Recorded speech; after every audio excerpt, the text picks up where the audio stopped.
everyone. Today I want to talk about the zero-sum worldview, what it is and why it's wrong. So what is the zero-sum worldview? Well, a zero-sum game is a term from game theory in which a player's gains are only equivalent to another player's losses. No one can gain anything without someone else losing something. You might not be able to see why this is a bad idea.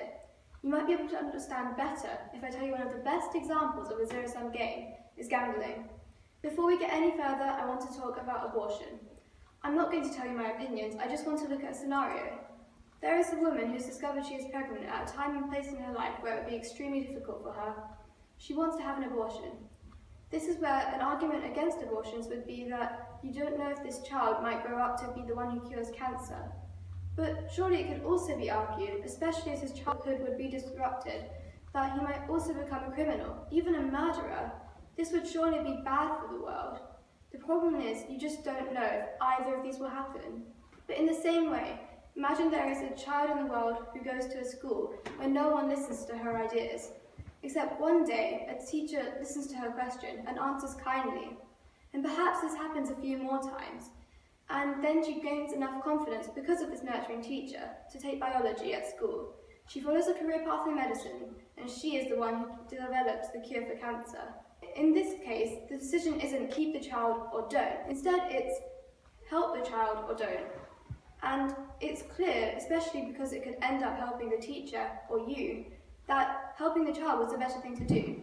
The little time the teacher lost is far outweighed by the number of lives saved. The world was made a better place because of one teacher's decision. The nature of innovation means that the more people getting educated, the more solutions for existing problems are found. In the same way, the richer people are, the more that can pay for research, and there is a higher demand for solutions. There's a good real-life example I have. Last year, my mum got Kikuchi disease. This was alarming because if Kikuchi is uncured, it can lead to lupus, a disease that critically affects many people's lives. It was almost scarier when she hadn't been diagnosed, but after she was, we were worried that the doctors would not know how to do because it's a very rare disease. But they did, and she's recovered now. She has a friend from when she was younger who happens to be a doctor. She didn't diagnose her or cure her or anything as drastic, but she was there to call her up and reassure her and get her through those months. This was so incredibly important, and I'm grateful to her for getting my mum through that time. If she hadn't, that would have fallen to me, and I could have spent the last year neglecting my education. Instead, last year was an especially productive year for me, and it was even the year I decided I wanted to be an author. If any good comes of that, hopefully I'll start giving back to the world soon. Just because of one friend, my life took one of the better routes last year, and hopefully the world will become a better place because of it. So maybe you're convinced that you should help people you know, but what about people in other countries? What about strangers? Well, helping a country to develop definitely makes the world a better place.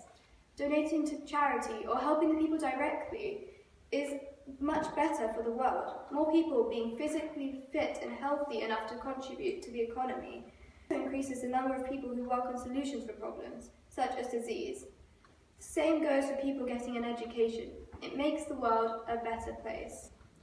So I'm not talking today to convince you to be kind because it makes you a better person, or because it makes you feel good, or because it's morally right, even though these are all valid reasons.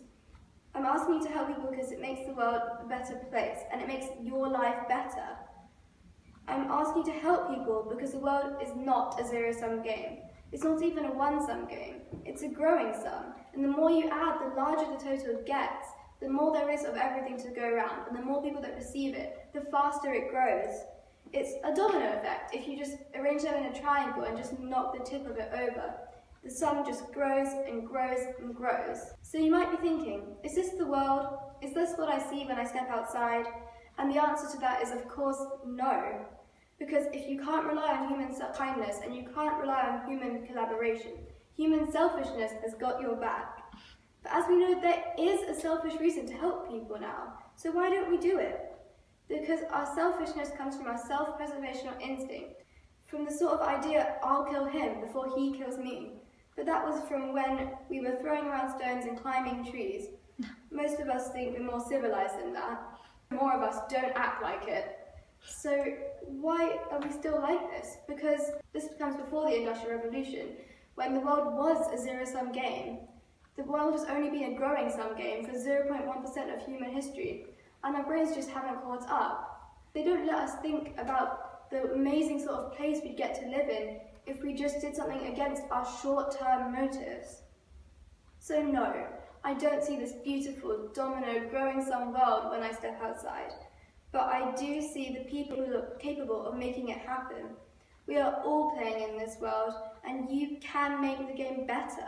We need a game that gets updated, that moves with the players, and that doesn't rely on suffering. I'm asking you to make sure you play the right game.